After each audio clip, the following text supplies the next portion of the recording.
Welcome back to Science Riser class बच्चा party. आपका स्वागत है साइंस राइजर की क्लास में। और आज हम पढ़ेंगे एक अच्छा लेक्चर और जिसमें इंटरेस्टिंग भी होगा और इसके साथ साथ क्या फैक्ट हैं जो आ सकते हैं किसी भी टॉपिक के अंदर, किसी कंपिटिटिव एग्जाम में, और कैसे न्यूमेरिकल पूछे जाते हैं। तो उस फैक्ट के अंदर सबसे पहला था torque on bar magnet in magnetic field. Bar magnet के ऊपर कितना मैग्नेटिक टॉर्क आएगा जब उसको मैग्नेटिक फील्ड में रखा जाता है, इस बात पे डिस्कशन करना है। इसके बाद हम पढ़ेंगे पोटेंशियल एनर्जी के बारे में। नीचे डिस्क्रिप्शन में टेलीग्राम चैनल का लिंक दिया हुआ है, उसको जाके फॉलो कर लीजिए, सब्सक्राइब कर लीजिए ताकि कोई भी अपडेट आपको मिले। और कुछ भी जब आपको चाहिए हो, कोई किसी क्वेश्चन में प्रॉब्लम है, कहीं और प्रॉब्लम है, कोई नोट्स चाहिए आपको, तो वहां पे आप मेरे को डीएम कर सकते हो। और ज्यादा से ज्यादा शेयर कीजिए क्लास को। आज हम टॉपिक जो पढ़ने वाले हैं टॉर्क के बारे में। अब इसके इंपॉर्टेंट फैक्ट क्या है और कैसे इसको पढ़ना और कैसे एग्जाम में इसको याद करना है और कैसे आप भूल जाओ तो कैसे इसको रिकॉल करना है, सारी बातें हम यहां पे पढ़ेंगे। तो उसके लिए सबसे पहले आपको क्या बनाना पड़ेगा, एक मैग्नेटिक फील्ड बनाना पड़ेगा। सबसे पहली खास बात यह है कि एक मैग्नेटिक फील्ड आपको चाहिए, ठीक है। अब मैग्नेटिक फील्ड आपने बना लिया। ये खास बात यह है कि ये इक्वी डिस्टेंस होगा, मतलब यूनिफॉर्म मैग्नेटिक फील्ड के बारे में हम बात कर रहे हैं। ये आपको जो दिखाई दे रहा है यूनिफॉर्म मैग्नेटिक फील्ड है। यहाँ पे हमारा जो बी होगा वो कैसा होगा, यूनिफॉर्म मैग्नेटिक फील्ड हो जाएगा। तो that is the uniform magnetic field. मतलब इस मैग्नेटिक फील्ड की वैल्यू हर जगह क्या रहेगी, सेम रहेगी, यूनिफॉर्म रहेगी। उसको यूनिफॉर्म कहते हैं। नॉन यूनिफॉर्म में इसकी स्ट्रेंथ कम ज्यादा हो जाती है, आगे पीछे हो जाती है। तो यूनिफॉर्म मैग्नेटिक फील्ड। अब इस यूनिफॉर्म मैग्नेटिक फील्ड में हमने किसको प्लेस करना भाई, एक बार मैग्नेट को प्लेस करना है। तो देखिए हम यहाँ पे एक बार मैग्नेट को प्लेस कर रहे हैं यूनिफॉर्म मैग्नेटिक फील्ड के अंदर। इस प्रकार हमने एक ये बार मैग्नेट लगा दी और इस बार मैग्नेट में एक पोल इसका साउथ का काम करेगा तो दूसरा पोल इसका किसका काम करेगा भाई, नॉर्थ का। सपोज कीजिए ये पोल इसमें साउथ हो गया तो ये पोल किसका काम करेगा, नॉर्थ पोल का काम करेगा। अब आपको पता है, जैसे कि आप यहाँ पे एनालॉजी से कुछ बताना चाहूंगा मैं। यहाँ पे कुछ बातें ऐसी हैं जो आपको लगेगा कि सर पता नहीं ये कैसी बातें आ गई। अब देखिए हमने जब इलेक्ट्रोस्टैटिक्स का चैप्टर पढ़ा था तो वहां पे एक बात हमने देखी थी कि जब किसी चार्ज पार्टिकल को इलेक्ट्रिक फील्ड में रखते हैं तो उसके ऊपर फोर्स आता था। उसके ऊपर जो फोर्स आता था वो कितना आता था, Q इंटू ई। बहुत बढ़िया भाई, आया मजा। अब इसी पार्टिकल को मैग्नेटिक फील्ड में रखते हैं तो मैग्नेटिक फोर्स आएगा, that is the mass. Charge की जगह कौन काम करेगा, पोल स्ट्रेंथ। और इलेक्ट्रिक फील्ड की जगह मैग्नेटिक फील्ड, तो M इंटू बी इसके बराबर आ जाएगा। आया मजा। अब देखिए आगे, तो इसका मतलब क्या हो जाएगा, इसके इस डायरेक्शन में एक फोर्स लगेगा और उस फोर्स को हम क्या कहेंगे, M इंटू बी के बराबर कहेंगे। इसी प्रकार इस पोल के इस डायरेक्शन के ऊपर फोर्स लगेगा और जिसकी वैल्यू क्या हो जाएगी, एम बी के बराबर। बहुत बढ़िया भाई, बहुत बढ़िया। देखिए भाई बने रहिए। देखिए दो बातें आगे, अगर मैग्नेटिक फोर्स है तो वहां पे क्या होता है, pole strength multiply by magnetic field. अगर इलेक्ट्रिक फोर्स होता तो चार्ज मल्टीप्लाई बाय में इलेक्ट्रिक फील्ड होता। तो ये बात हो गई। अब क्या होता है, जब किसी भी बॉडी को या किसी भी मैग्नेटिक फील्ड में किसी डाइपोल को रखा जाए, ये भी तो एक डाइपोल है ना। बार मैग्नेट क्या बनाता है, dipole, that is south pole north pole, और इन दोनों के बीच की डिस्टेंस को हमने क्या मान लिया, 12 मान लिया। तो क्या बना रहा है, ये डाइपोल बना रहा है। तो डाइपोल को बनाते इसके जब उसको मैग्नेटिक फील्ड में रखेंगे तो इसके ऊपर क्या आएगा भाई, टॉर्क आएगा। और ये टॉर्क क्या होता है, फोर्स परपेंडिकुलर डिस्टेंस होता है। ये टॉर्क का फार्मूला 11th क्लास में पढ़ाया जाता है। किसी को नहीं पता है तो फिर से बता देता हूं। जो टॉर्क होता है उसकी डेफिनेशन होती है turning moment of a force.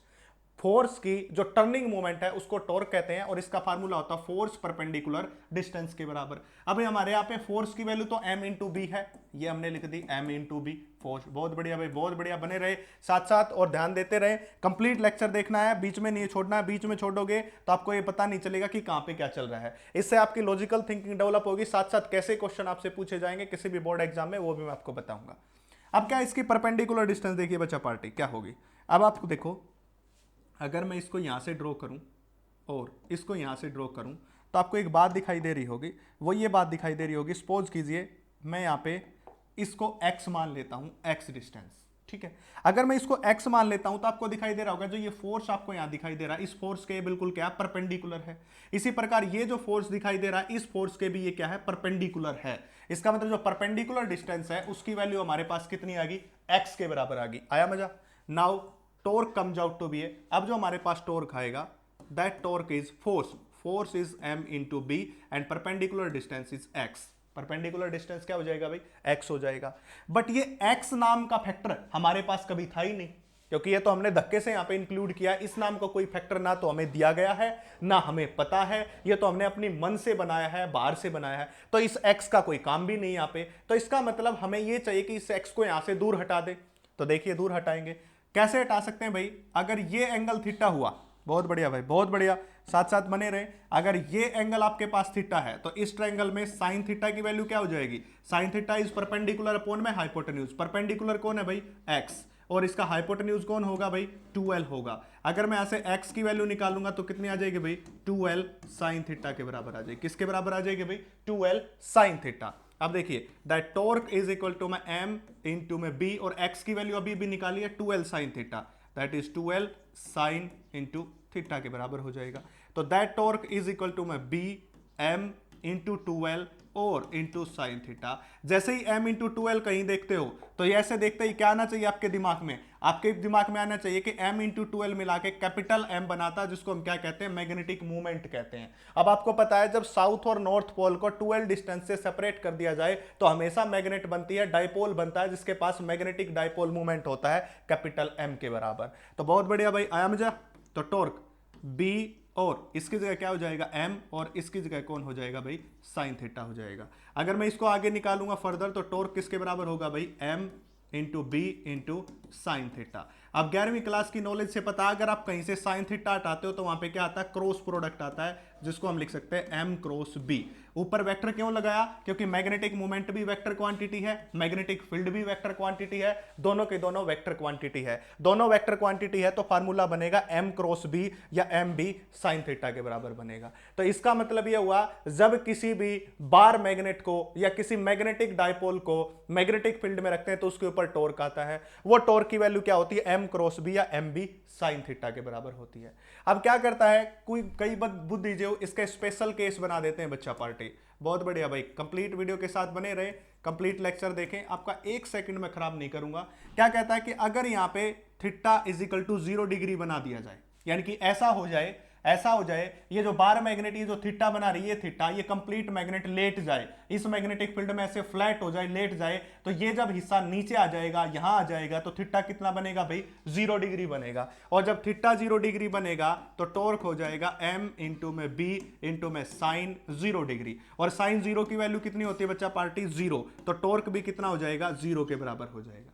यानी कि जब ये मैग्नेट, ये नॉर्थ पोल नीचे आके यहां लेट जाएगा तो इसके ऊपर टॉर्क कितना होगा बच्चा पार्टी? टॉर्क 0 के बराबर होगा भाई। कितना टॉर्क? मतलब ये टॉर्क कितना टॉर्क है भाई? मिनिमम टॉर्क है। अगर आपसे कोई मिनिमम टॉर्क पूछे तो उसकी वैल्यू कितनी होती है भाई? 0 डिग्री के बराबर, 0 के बराबर होती है। सॉरी, डिग्री नहीं, डिग्री तो एंगल में होता है, तो किसके बराबर होती है? 0 के बराबर होती है। दूसरा स्पेशल केस वो बनाता है, कहता है अगर यहाँ पे थीटा की वैल्यू 90 डिग्री हो जाए, 90 डिग्री का मतलब क्या हो जाए? ये उठ के बिल्कुल यहां परपेंडिकुलर आ जाए, बिल्कुल परपेंडिकुलर, यहां पे एंगल जो थीटा बने वो कितना बन जाए? 90 डिग्री के बराबर। तो टॉर्क कितना होगा? वो कहता है एम बी इंटू साइन 90। बहुत बढ़िया भाई, बहुत बढ़िया, बने रही साथ साथ। तो टॉर्क इज इक्वल टू में एम इंटू बी। साइन 90 की वैल्यू कितनी होती है भाई? 1 होती है। तो ये कितना टॉर्क आ गया? मैक्सिमम टॉर्क आ गया। कितना टॉर्क आ गया भाई? मैक्सिमम। यानी कि जब किसी मैग्नेटिक फील्ड में एक डाइपोल परपेंडिकुलर रखा होगा, ऐसे इस तरफ मैग्नेटिक फील्ड और ऐसे इसको परपेंडिकुलर रख दिया तो मैक्सिमम टॉर्क लगेगा। अगर इसके बाद दूसरी सिचुएशन आ जाए, इसी तरफ मैग्नेटिक फील्ड और ऐसे ही फ्लैट रख दिया जाए तो थीटा 0 डिग्री, टॉर्क कितना हो जाएगा? मिनिमम हो जाएगा। तो इसी प्रकार वो मैक्सिमम या फिर मिनिमम टॉर्क की क्या करता है? बात करता है।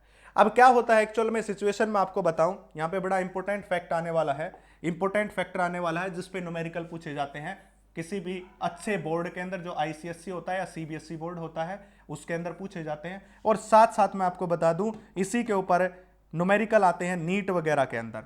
अब सपोज कीजिए आपको फिर से ये बार मैग्नेट दी हुई है और इस बार मैग्नेट को किस में प्लेस किया? बहुत बढ़िया भाई, साथ साथ बने रहे भाई, शेयर कीजिए, दबा के शेयर कीजिए अपने दोस्तों के साथ ताकि उनको भी पता चले। जेलसी नहीं करनी, हमें कंपटीशन करना है, सभी को बताना है, सभी को बताना है हमें कि भाई ऐसे ऐसे आप लेक्चर पढ़ोगे तो कितना अच्छा रहेगा आपके लिए। देखिए भाई क्या हुआ यहाँ पे ऐसा हुआ कि इसके ऊपर एक फोर्स काम करेगा। वो फोर्स कितना होगा भाई? m इंटू बी, अभी भी बताया। उसके ऊपर इस तरफ, तो इसके ऊपर इस तरफ काम करेगा और इसके ऊपर भी क्या लगेगा? एक m इंटू बी फोर्स लगेगा। और आपको बताया गया है कि जो टॉर्क आएगा वो कितना आएगा भाई? M B into sine theta के बराबर आएगा। ठीक है भाई। अब जब ये M B into sine theta torque आया, यानी कि जैसे इस बार मैग्नेट को इस मैग्नेटिक फील्ड में रखा तो इसके ऊपर टॉर्क आया, टॉर्क के कारण क्या करेगी, ये रोटेट करेगी भाई, ये रोटेट जैसे ऐसे रखी हुई थी तो ये रोटेट करेगी आइदर इस साइड और दिस साइड, ऐसे रोटेट करेगा भाई, ऐसे रोटेट, यहां पे थी तो ये नीचे की तरफ जानी स्टार्ट होगी। अब नीचे की तरफ जा रही है तो वापस अपनी ओरिजिनल पोजीशन पे भी आएगी। अब ये ओरिजिनल पोजीशन के ऊपर आ गई भाई, फिर से वापस चली गई भाई, फिर से ओरिजिनल पोजीशन, ऐसे ऐसे ऑसिलेट करती है, ऑसिलेट करके क्या बना देती है भाई, सिंपल हार्मोनिक मोशन। नया फैक्टर आ गया भाई, कौन आ गया भाई, सिंपल हार्मोनिक मोशन। देखिए यूनिट कौन सी हमारे पास, यूनिट है मैग्नेटिक इफेक्ट ऑफ करंट की, और जिसके अंदर मैग्नेटिज्म एंड मैटर पढ़ रहे हैं वहां पे कौन इंक्लूड कर दिया, सिंपल हार्मोनिक मोशन इंक्लूड कर दिया। इसलिए आपको फिजिक्स ऐसी लगती होगी कि मुश्किल है जी फिजिक्स, नहीं मुश्किल नहीं है, बस आपको जानना है कि भाई ये कैसे किया है, वही मैं आपको समझाने की कोशिश कर रहा हूं कि कैसे होना है। बिल्कुल इजी वे में आपको समझा दूंगा और 100% आप गारंटी लेते हो कि जब पेपर में बैठोगे तो आप हर न्यूमेरिकल हर चीज सोल्व करोगे। बस जैसे कहता हूं वैसे बोल रखते जाइए और सोचते जाइए, कंप्लीट के साथ बने रहे भाई, शेयर कीजिए दबा के भाई। सिंपल हार्मोनिक मोशन, इसको क्या कहते हैं भाई, सिंपल हार्मोनिक मोशन बन गई। क्यों बन गई, क्योंकि जब इस मैग्नेटिक फील्ड में इस डायपोल को रखा गया तो टॉर्क आया, टॉर्क के कारण यहां जाएगा, फिर वापस आएगा, ऐसे जाएगा, ऐसे ऐसे ऐसे क्या करेगा, इस मीन पोजीशन के अबाउट ऑसिलेट, एक बार इस तरफ, एक बार इस तरफ, एक बार इस तरफ, एक बार इस तरफ, ऐसे जा रहा है। तो क्या बनाएगी, सिंपल हार्मोनिक मोशन बनाएगी, सिंपल हार्मोनिक मोशन बनाएगी भाई। अब कोई कह दे कि सिंपल हार्मोनिक मोशन का टाइम पीरियड निकाल दो भाई, कैसे निकालोगे उस बात पे। दूसरी बात, जब इसके ऊपर टॉर्क लगाई, नीचे की तरफ गई तो वापस अपनी ओरिजिनल पोजीशन पे भी तो आएगी। वापस जो ओरिजिनल पोजीशन के ऊपर लेके आता है उसको हम क्या कहते हैं भाई, रीस्टोरिंग टॉर्क कहते हैं भाई, हमेशा लगता है भाई, रीस्टोरिंग टॉर्क कहते हैं उसको, रीस्टोरिंग टॉर्क। अब कुछ कहोगे कि जी हमें समझ नहीं आया, कम समझ आई ये बात, तो मैं समझाने की कोशिश करता हूं दूसरी मेथड से। अब देखिए, आपने देखा होगा एक पेन आता था, उस पेन के अंदर स्प्रिंग होता है, स्प्रिंग। अब स्प्रिंग को जैसे ही प्रेस करता हूं, मैं प्रेस कर रहा हूं, मैं अंदर की तरफ इसको प्रेस कर रहा हूं, बट स्प्रिंग क्या सोच रहा है कि मैं वापस अपनी ओरिजिनल पोजीशन के ऊपर आ जाऊं। तो जो रिस्टोरिंग फोर्स है वो किस तरफ लग रहा है, मैं तो फोर्स अंदर की तरफ लगा रहा हूं और स्प्रिंग किस तरफ लगा रहा है, बाहर की तरफ, ताकि वो अपनी ओरिजिनल पोजीशन पे वापस आ जाए। इस प्रकार जैसे ही मैं स्प्रिंग को प्रेस करता हूं और छोड़ दूं बीच में, तो वापस ओरिजिनल पोजीशन पे आ जाता है। क्यों, क्योंकि उसके ऊपर एक रिस्टोरिंग टॉर्क है जो वापस उसको किस में लेके आता है, ओरिजिनल पोजीशन में। दूसरा एग्जांपल, आपने इलास्टिक्स रबड़ देखे होंगे, रबड़ बैंड देखा होगा, जो छोटे वाला होता है ना रबड़, जैसे नोट की गड्डी में लगाते हैं। अगर मैं उस रबड़ को खींचूं तो मैं खींच रहा हूं, बाहर की तरफ फोर्स लगा रहा हूं, बट जो अंदर पार्टिकल है उसके अंदर क्या लग रहा है, एक रीस्टोरिंग फोर्स लग रहा है जो उसको ओरिजिनल पोजीशन के ऊपर लेके आता है। अगर मैं उसको ऐसे करके छोड़ दूं तो वो अपनी ओरिजिनल पोजीशन के ऊपर आता है, उसको रीस्टोरिंग फोर्स कहते हैं, और उसी के कारण टॉर्क आता है जिसको रीस्टोरिंग टॉर्क कहते हैं।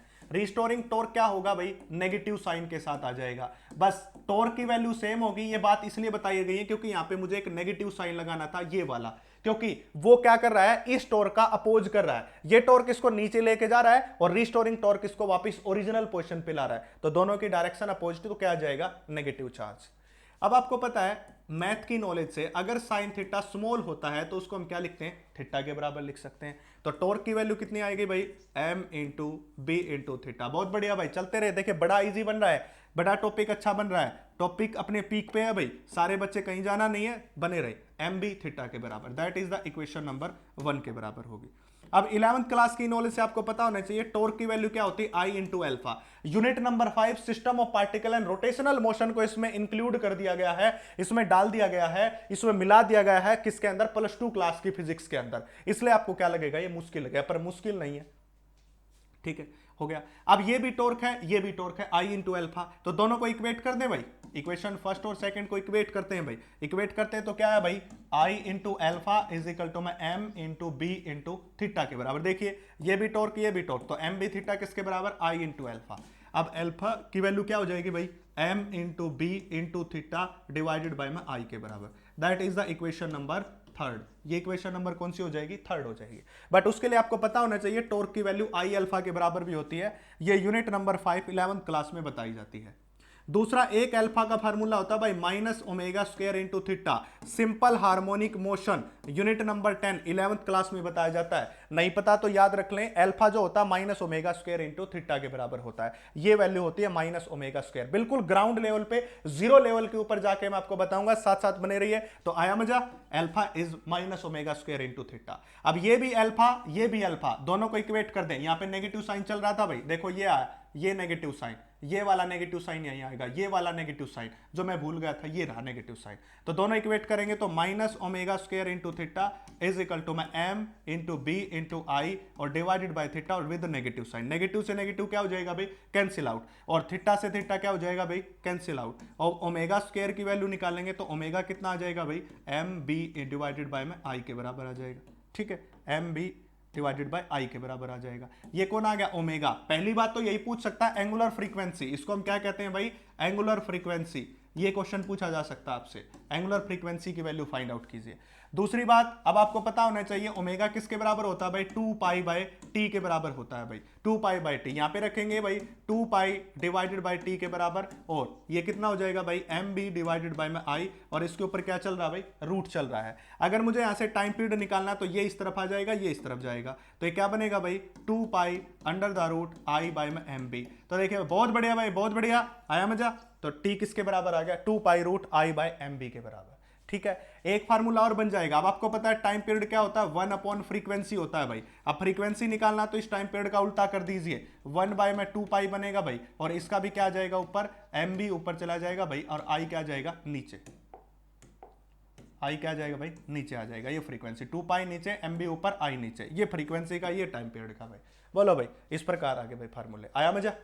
ये है भाई, इजी सी बात है, कुछ नहीं करना। ओमेगा निकाल लिया, ओमेगा की वैल्यू 2 पाई बाय टी आपको पता होनी चाहिए। यहां पे रखा, टी निकाला, ये इस तरफ जाएगा तो ये नीचे आएगा, ये फार्मूला बन गया। इससे ये फार्मूला ड्राइव किया, क्योंकि time period inversely proportional to frequency होता है, या इनवर्स ऑफ फ्रीक्वेंसी को हम क्या कहते हैं, टाइम पीरियड। बेसिक सा है भाई, ये आया फार्मूला, ये आया, ये ड्राइव करवाता है, आया मजा।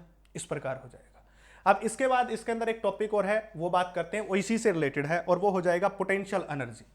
क्या हो जाएगा भाई, पोटेंशियल एनर्जी हो जाएगा। तो पोटेंशियल एनर्जी ऑफ डाइपोल, या बार मैग्नेट की कह सकते हो, potential energy of dipole in magnetic field, magnetic field, magnetic field. जब डाइपोल को मैग्नेटिक फील्ड में रखा जाता है तो उसकी कितनी पोटेंशियल एनर्जी आती है, या potential energy of bar magnet in magnetic field, दोनों बातें एक ही हैं, दोनों बात एक ही हैं। तो सबसे पहले हमें क्या करना पड़ेगा भाई, सबसे पहले उसी प्रकार से एक मैग्नेटिक फील्ड लेना पड़ेगा। देखिए, बने रहिए भाई, बहुत बढ़िया, शेयर कीजिए भाई दबा के वीडियो को, बहुत बढ़िया भाई, आया मजा। देखिए भाई,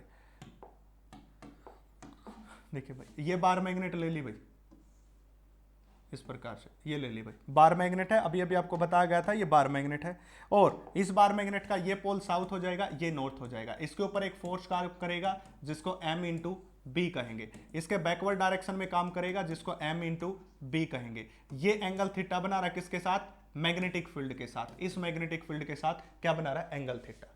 अब अभी आपको बताया, जब बार मैग्नेट को मैग्नेटिक फील्ड में रखते हैं तो उसके ऊपर क्या आता है भाई, टॉर्क आता है, दैट इज टॉर्क। और वो टॉर्क की वैल्यू कितनी होती है भाई, M B into sine, sine theta, M B into sine theta के बराबर होती है। बहुत बढ़िया भाई, यहां तक भाई देखिए ये वैल्यू होती है। अब आपको पता है कि वर्क डन जो होता है वो किसके बराबर होता है भाई, फोर्स इंटू डिस्प्लेसमेंट के बराबर होता है इतना, फोर्स इंटू डिस्प्लेसमेंट। बट ये कौन सा फोर्स और कौन सी डिस्प्लेसमेंट की बातें कर रहा है, लीनियर की बातें कर रहा है। अब सपोज कीजिए कि एक बॉक्स है, इस बॉक्स के ऊपर मैंने फोर्स लगाया और इसने डीएस डिस्प्लेसमेंट की, तो इसका work done F into DS हो जाएगा। और ये बॉक्स भी लीनियरली जा रहा है, लीनियरली, लीनियर डिस्टेंस, बट ये तो रोटेशन में आ गया। यहां पे तो ये क्या करेगा, ये मैग्नेट ऐसे थी, ये रोटेट करके नीचे आएगी, ऊपर जाएगी, नीचे जाएगी, ऊपर आएगी। यहां पे मतलब एनर्जी तो यहां पे भी स्टोर होगी, बट ये कौन सी होगी, रोटेशन के कारण होगी। क्यों, रोटेशन में फोर्स का काम कौन करना स्टार्ट कर देता है, टॉर्क करना स्टार्ट कर देता है, और डिस्प्लेसमेंट का काम एंगुलर डिस्प्लेसमेंट करती है। इसलिए फार्मूला यहां पे क्या बनेगा बच्चा party, the formula comes out to be a W is equal to में टॉर्क इंटू डी थीटा, ये काम करेगा। ठीक है, फोर्स का काम टॉर्क और डीएस का काम कौन करेगा, डी थीटा। इसलिए कहता हूं एनालॉजी से याद करवाऊंगा, कैसे आपको याद रखना, कैसे आपको डेरिवेशन सोल्व करना है। आपको पता होना चाहिए ये फार्मूला होता है किसका भाई, ये फार्मूला होता है भाई वर्क डन का, किसमें, लीनियर में, फोर्स मल्टीप्लाई बाय डिस्प्लेसमेंट। जब बॉडी रोटेट करती है, आती है, घूमती है, तो फोर्स का काम टॉर्क करेगा और डिस्प्लेसमेंट का काम कौन करेगा, डी थीटा करेगा भाई। बहुत बढ़िया भाई। अब देखिए वर्क डन, अब स्मॉल डिस्प्लेसमेंट है तो स्मॉल वर्क डन भाई, टॉर्क की वैल्यू कितनी है भाई, m into B into sine theta. अब कुछ नहीं बचा, इसमें क्या करना है, इंटीग्रेशन।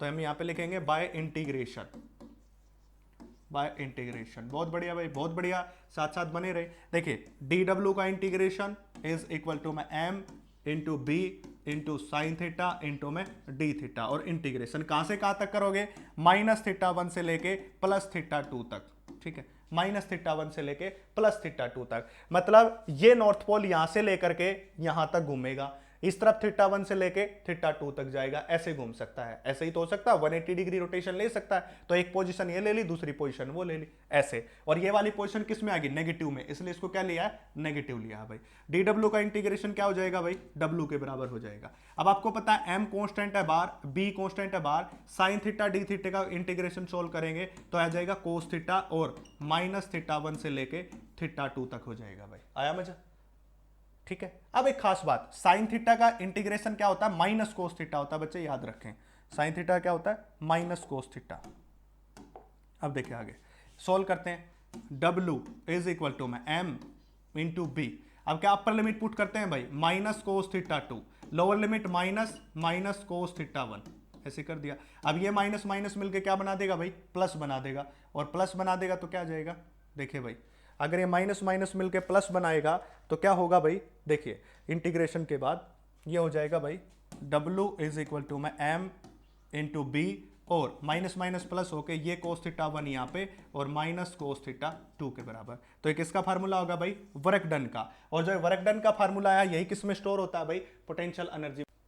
यही किस में स्टोर होता है भाई, पोटेंशियल एनर्जी में। इसी को हम क्या कहते हैं भाई, पोटेंशियल एनर्जी कहते हैं। समझ आ गई ना बात। साइन का minus cos theta, upper limit put की minus cos theta 2, minus lower limit put करेंगे cos minus theta 1, minus minus मिलके क्या बना देगा भाई, प्लस बना देगा।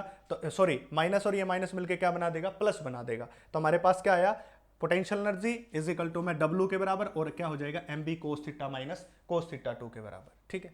अब यहाँ पे क्या करता है, हम यहाँ पे स्पेशल केस लेते हैं। स्पेशल केस क्या बोलते हैं, हम कहते हैं कि हम इसको 90 टू थीटा रोटेशन करते हैं, 90 डिग्री टू थीटा रोटेशन। मतलब क्या हुआ, मतलब ये हुआ कि पहले ये डाइपोल बिल्कुल ऐसे स्ट्रेट खड़ा था, ऐसे ये ऐसे खड़ा था, मतलब एंगल कितना था 90 डिग्री, और फिर कितना तक एंगल टिल्ट कर दिया, थीटा एंगल से। तो इसको हम क्या कहते हैं, 90 to theta rotation, 90 to theta rotation कहते हैं। यहाँ पे जो थीटा 1 की वैल्यू है वो 90 डिग्री हो गई, और थीटा 2 की वैल्यू है वो कितनी होगी भाई, थीटा के बराबर होगी। आया मजा। अब आगे देखिए क्या हो जाएगा। तो अब जो पोटेंशियल एनर्जी बनेगी, that potential energy comes out to be, देखिए m इंटू में b इंटू कोस थीटा 1। तो थीटा 1 की वैल्यू कितनी बनी भाई, 90 डिग्री, माइनस कोस थीटा 2 की वैल्यू कितनी बनी, थीटा। अब कोस 90 की वैल्यू 0 होती है, सबको मालूम। सो पोटेंशियल एनर्जी बहुत बढ़िया भाई, साथ साथ बने रहे, m into B minus cos theta, तो माइनस आगे इंटू में क्या बनेगा, कोस थीटा बनेगा, माइनस आगे और एम बी क्या हो जाएगा, कोस थीटा के बराबर हो जाएगा। अगर ये कोस थीटा के बराबर हो गया तो नया फार्मूला आ गया भाई पोटेंशियल एनर्जी का। अब इसके भी स्पेशल केस ले सकते हैं हम, इसके भी स्पेशल केस ले सकते हैं। इन्हीं पे क्वेश्चन आते हैं भाई डायरेक्ट, एक एक दो दो नंबर में क्वेश्चन पूछता है, जो मैं स्पेशल केस के टर्म में बना के कर रहा हूं। अब सपोज कीजिए कोई कहता है कि भाई मिनिमम पोटेंशियल एनर्जी बताइए, minimum potential energy, minimum potential energy कब होगी, जब थीटा की वैल्यू कितनी हो। देखिए मिनिमम पोटेंशियल एनर्जी, अब कई बच्चे क्या कहते हैं, मिनिमम होगी 90 डिग्री पे, क्यों, क्योंकि कोस 90 की वैल्यू 0, तो पोटेंशियल एनर्जी कितनी हो जाएगी, 0। बट गलत है बच्चा पार्टी, क्यों गलत है, देखिए अगर मैं इस थीटा को 0 डिग्री ले लूं, 0 डिग्री ले लूं, तो पोटेंशियल एनर्जी की वैल्यू कितनी आएगी, देखिए माइनस एम इंटू बी कोस 0, कोस 0 की वैल्यू 1 के बराबर, तो कितना आया, माइनस एम इंटू बी। अब 0 से भी छोटा माइनस होता है, नहीं होता, इसलिए मिनिमम किस पे होती है, 0 डिग्री। जब भी कोस का फंक्शन आए इस बात को याद रखना, क्योंकि कोस 0 के ऊपर क्या होता है हमारे पास, 0 के ऊपर 1 वैल्यू तो होती है, बट आगे नेगेटिव साइन है, इसलिए माइनस एम बी 0 से भी क्या होता है, छोटा होता है, इस प्रकार। सेकंड स्पेशल केस कहेगा जी मैक्सिमम बता दो। अब यहां पे भी फंसते हो मैक्सिमम में, मैक्सिमम आते हैं आपको थीटा क्या नजर आता है, 0 डिग्री, बट नहीं, यहां पे थीटा 0 नहीं लेना बच्चा पार्टी, थीटा लेना भाई 180 डिग्री के बराबर। कितना लेना है, 180 डिग्री। 180 डिग्री लोगे तो पोटेंशियल एनर्जी कितनी हो जाएगी भाई, मैक्सिमम हो जाएगी भाई। बहुत बढ़िया, बहुत बढ़िया भाई। M into B into cos 180 degree, और कोस 180 डिग्री की वैल्यू क्या होती है, -1, तो माइनस ये दोनों मिलके क्या बना देंगे, प्लस। तो मैक्सिमम पोटेंशियल एनर्जी कितनी हो जाएगी भाई, m इंटू बी के बराबर, इस प्रकार हो जाएगी। तो this is the maximum potential energy. तो ओवरऑल हमारे पास जो फॉर्मूले आए वो क्या है भाई, देखिए टॉर्क का फार्मूला हमारे पास कितना आया, m into B into sine theta, आपको पता होना चाहिए। टाइम पीरियड का फार्मूला क्या है भाई, 2 pi root of I by M into B, ये फार्मूला आया भाई। पोटेंशियल एनर्जी का बेसिक फार्मूला क्या है भाई, m into B into cos theta 1 minus cos theta 2। इसके बाद स्पेशल केस का फार्मूला क्या था भाई, minus M B into cos theta. ये फार्मूले, ये सारे फार्मूले हैं इस टॉपिक के, दोनों टॉपिक के जो आपको पता होना चाहिए। ये फार्मूले आपको पता है, डेरिवेशन कैसे सोल्व किया वो पता है, तो आप इजीली इस क्वेश्चन को सोल्व कर सकते हो। अब बच्चों में एक भ्रम होता है, बच्चा पार्टी में बता दूं, वो नीट और आईआईटी की कोचिंग जब लेने जाते हैं तो वहां पे क्या किया जाता है, ड्रॉप पर बैच हो या फिर कोई भी बैच हो, वहां पे क्या करते हैं, फॉर्मूला रटवा देते हैं आपको जी, ये सारे फॉर्मूले रट लीजिए आपके सॉल्यूशन हो जाएंगे। उसके कारण क्या होता है कि जो कुछ बच्चे ऐसे हैं जो 11th क्लास में थ्योरी के ऊपर फोकस नहीं कर पाए या थ्योरी उन्होंने नहीं पढ़ी, वो फॉर्मूले तो रट लेते हैं बेचारे, पर उसके बाद न्यूमेरिकल सोल्व करते हैं, कुछ तो हो भी जाते हैं, बट जब फाइनल एग्जाम में बैठते हैं तो वहां पे सोल्व नहीं होते कंपटीशन में। और कुछ बच्चे ऐसे हैं जो 11th 12th में पहले से ही अच्छी थ्योरी पढ़ के आए हैं, फिर उनका केवल फार्मूले रटने का काम है, वो फार्मूले को रट लेते हैं, फार्मूले को याद रख ले जाते हैं और फिर सोल्व करते हैं, तो उनके पास थ्योरी का ज्ञान पहले से है, फार्मूला उन्होंने रट लिया, दोनों काम बन गया और उनका सिलेक्शन हो जाता है। इसलिए मैं हमेशा कहता हूं कि जो नया बच्चा है वो पहले थ्योरी को अच्छे से करे, फिर फार्मूले पे आए और उसके बाद न्यूमेरिकल करेगा, तो मैं गारंटी लेता हूं 100% पार कर जाएगा। और आपको यहां पे अपने ऊपर विश्वास रखना है, ये मत सोचो कि उन्होंने पहले कितना पढ़ रखा, नहीं, बस फर्क इतना, उन्होंने पहले ज्यादा पढ़ रखा, थोड़ी सी आप ज्यादा मेहनत कर लो, पार कर जाओगे। कुछ मुश्किल चीजें नहीं है, आसान है तभी दी हुई है, मुश्किल होती तो कोई ना कर पाता। आपसे हजारों बंदे पहले डॉक्टर इंजीनियर बन सकते, बने हुए हैं और आगे आने वाले समय में भी बनेंगे। अगर ये चीज मुश्किल होती या होने इंसान के लिए पॉसिबल ही नहीं हो पाती, तो ये चीज ना कोई बनाता, ना ऐसा कोई करिकुलम सेट करता। मतलब बनाया हुआ है तो इंसान कर सकता है और आप भी कर सकते हैं, आप भी तो इंसान है। अब कुछ न्यूमेरिकल्स करते हैं भाई, देखिए इसके ऊपर सबसे पहला न्यूमेरिकल देखते हैं भाई, देखिए ये रहा सबसे first of all first numerical. देखिए भाई क्या कह रहा है, a small bar magnet having a magnetic movement, magnetic movement मतलब m की वैल्यू दे रखी है भाई, जो दे रखा है साथ साथ लिख रहा हूं, 9 × 10⁻⁹ वेबर मीटर, ये दे रखा है भाई, magnetic movement is suspended at its center of gravity by light torsionless string at a distance of 1 centimeter vertically above a long straight horizontal wire carrying a current of 1 ampere। एक straight wire है जो कितना ampere का current carry कर रहा है, 1 ampere, और कितनी डिस्टेंस के ऊपर है भाई, 1 सेंटीमीटर डिस्टेंस के ऊपर है, 1 सेंटीमीटर के ऊपर। फिर से बता देता हूं दोबारा से, इट्स क्या है, suspended at its a small bar magnet having a magnetic moment इतना is suspended at of its center of gravity by a light torsionless string at a distance 1 centimeter vertically above the long straight horizontal wire carrying a current of 1 ampere। मतलब क्या कह रहा है कि इसको suspend कर दिया ऐसे सस्पेंड, ये मैग्नेट होगी और इसके 1 सेंटीमीटर डिस्टेंस के ऊपर वर्टिकल डायरेक्शन में, वर्टिकल में हो सकता है, मैं ऐसे बना के दिखा सकता हूं, एक करंट कैरिंग वायर है जिसके अंदर से 1 एम्पियर करंट पास हो रहा है, ऐसी सिचुएशन है, ठीक है। Find the frequency of oscillation of a magnet about it's equilibrium position, किसकी फाइंड आउट करनी है भाई, frequency of oscillation find out करनी है। आपको पता है टाइम पीरियड का उल्टा क्या होता है, फ्रीक्वेंसी। देखो टाइम पीरियड का फार्मूला अभी किया था ना हमने, ये रहा टाइम पीरियड का, इसका अपोजिट क्या होता है, फ्रीक्वेंसी होती है, ठीक है, हो गया।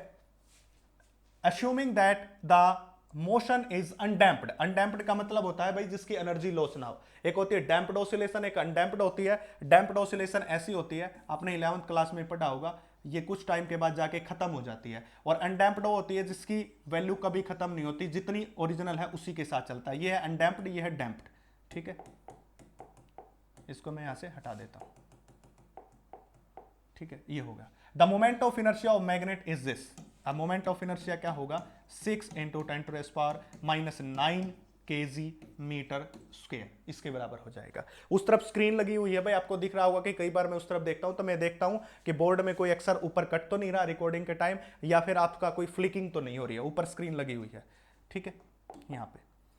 अब देखिए भाई क्या हुआ, ये बार मैग्नेट है साउथ से नॉर्थ, इसको यहां पे हैंग किया हुआ है, यहां पे एक वायर है जिसके अंदर से 1 एम्पियर करंट है, और ये कितनी आर के ऊपर है भाई, 1 सेंटीमीटर आर के ऊपर है, इसकी फ्रीक्वेंसी निकालनी है।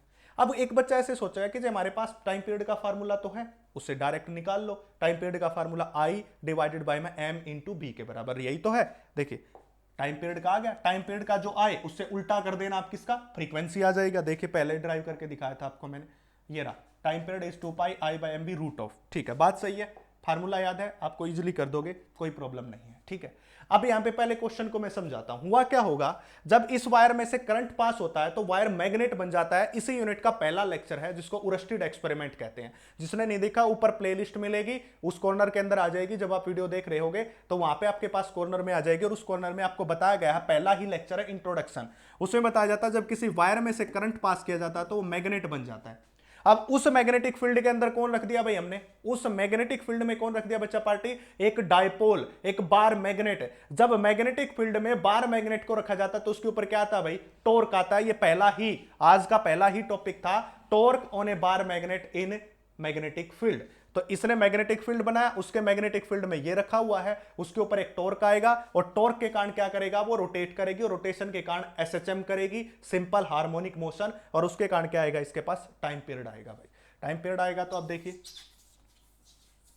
आगे बढ़ते हैं, और कितना टाइम पीरियड आएगा भाई हमारे पास, टाइम पीरियड का फार्मूला क्या बताया अभी अभी, 2 into pi under the root I into M into B के बराबर। 2 पाई का आपको पता है। अच्छा, करंट आपके पास है, कितना है, 1 एम्पियर है, रख दोगे आप। इसके बाद आपके पास मैग्नेटिक मोमेंट भी है, ये रख दोगे आप। बस आपके पास मैग्नेटिक फील्ड नहीं है, एक समस्या और आ गई। अब क्या कह रहा है, मैग्नेटिक फील्ड, एक करंट में से, वायर में से करंट पास किया गया है, एक लंबे long straight wire, long straight, देखिए लिख रखा है लॉन्ग स्ट्रेट हॉरिजॉन्टल वायर, और लॉन्ग स्ट्रेट हॉरिजॉन्टल वायर, फिर से पढ़ के देखो, लॉन्ग स्ट्रेट हॉरिजॉन्टल वायर, उसके कारण मैग्नेटिक फील्ड निकाला था हमने, mu naught I divided by में 2 पाई इंटू आर। दोनों की एप्लीकेशन है बायोट सेवर्ट्स लॉ की या एम्पियर सर्किटल लॉ की, दोनों से आता है। एक लॉन्ग स्ट्रेट वायर के कारण मैग्नेटिक फील्ड फाइंड आउट करना, ये एम्पियर सर्किटल लॉ की एप्लीकेशन है, जिसका वैल्यू कितनी है, mu naught I by 2 pi into R के बराबर होती है। यहां से क्या निकालेंगे हम, मैग्नेटिक फील्ड निकालेंगे। म्यू नॉट की वैल्यू आपको पता, करंट 1 एम्पियर हो गया, 2 इंटू पाई, और आर की वैल्यू 1 सेंटीमीटर, मीटर में चेंज करोगे 10⁻⁻², ये आ गया आपके पास। सिंप्लीफाई किया आपके पास, बी की वैल्यू कितनी आ गई भाई, ये आ गया आपके पास mu naught into 10⁻² divided by में 2 इंटू पाई के बराबर, ये बी आ गया। अब इस बी की वैल्यू उठा के यहां रख दो इस फार्मूले में। कौन सा फार्मूला, ये रहा, time period is 2 pi under the root I. I की वैल्यू आपके पास कितनी है भाई, 1। एम की वैल्यू कितनी है भाई, एम की वैल्यू 9 इंटू 10⁻⁻9 के बराबर। इसके साथ साथ बी की वैल्यू क्या, सॉरी ये आई मोमेंट ऑफ इनर्शिया वाला, देखिए यहां पे गलती कर गए ना, ऐसे ही गलती करते हैं। ये कौन था, करंट था भाई, मैग्नेटिक फील्ड में कौन था, करंट, और इस फार्मूले में कौन है, ये इस फार्मूले में कौन है, ये मोमेंट ऑफ इनर्शिया है भाई। कौन है भाई, moment of inertia, moment of inertia है।